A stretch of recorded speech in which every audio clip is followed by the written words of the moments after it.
Bonjour et merci à tous de votre présence au Château de Montchat pour la 4e édition du concours des vins et la table.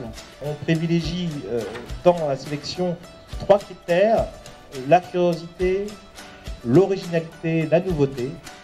Pour la 4e édition du concours des vins et la table, on a reçu plus de 1400 échantillons, 1400 vins pour être plus précis. Tous ces vins seront dégustés par 70 dégustateurs professionnels qui sont là justement pour noter les vins selon plusieurs critères, olfactifs, gustatifs, harmonie générale.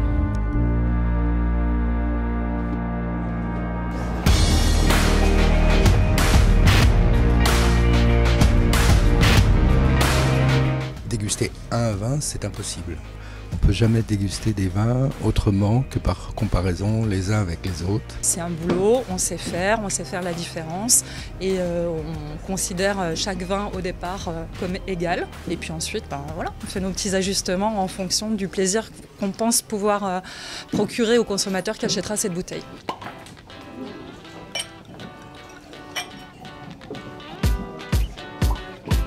On doit juger des vins qui ont été faits par les vignerons avec tout le travail que ça intègre derrière. Donc effectivement, il faut leur rendre hommage.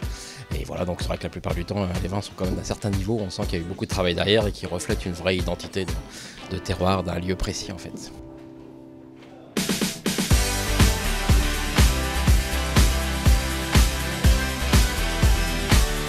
C'est un concours qui est extrêmement bien organisé, très professionnel, dans lequel en fait on apprend autant que l'on donne. Je sais qu'à la table, c'est une médaille que moi j'ai reconnue et que quand je le vois sur une bouteille, je sais que je ne vais pas être déçue. J'ai beaucoup de femmes qui s'intéressent au vin en fait et qui essayent de se professionnaliser là-dedans, d'apprendre la dégustation. Et les femmes en fait ont une dégustation qui est très intéressante.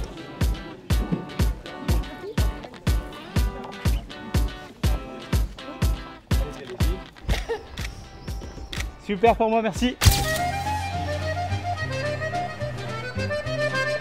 À Paris, quand un amour fleurit, ça fait pendant des semaines deux cœurs qui sourient, tout ça parce qu'ils s'aiment à Paris. Merci de cette invitation. C'est super. D'abord, j'adore de partager ma passion pour le vin avec des sommeliers, des journalistes, des amateurs de vin. Donc, je suis très heureuse. Merci beaucoup.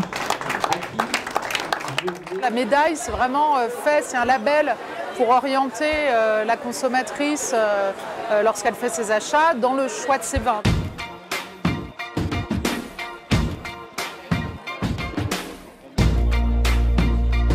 Le monde du vin reste majoritairement masculin. J'ai les ambassadeurs du vin. Les femmes sont consommatrices, acheteuses, productrices, mais sous-représentées dans les médias. Nous, c'est vrai qu'au La Table, c'est quelque chose qui est important pour nous et qu'on essaye de mettre en avant des vigneronnes, des sommelières. C'est important de montrer que les femmes ont une place très importante dans cet univers-là. C'est ma première fois en fait, voilà. Donc j'apprends à tester des vins, à regarder la couleur, etc. Donc c'est très intéressant. Alors moi j'ai l'habitude de noter aussi beaucoup de gâteaux en règle générale, donc c'est le même cas de figure. Après mon palais est un peu plus jeune à ce niveau-là, donc j'écoute un petit peu ce qui se passe et je juge selon ma propre sensibilité. C'est hyper intéressant le fait de le faire à l'aveugle et d'avoir un petit peu les avis différents à table, c'est génial. C'est de l'échange, c'est du partage et c'est ça qui est beau dans ce métier.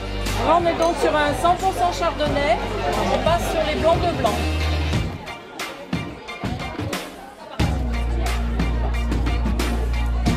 On explique les rudiments de la dégustation. Donc voilà, la partie visuelle, la partie olfactive, la partie dégustative, un petit peu le côté de la bouche.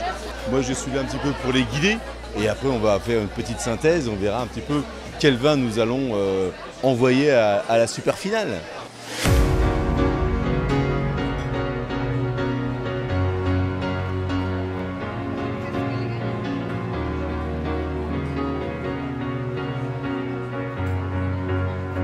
Va nous présenter le prix de la présidente. Château de Montevideo, les Côtes d'Ivoire.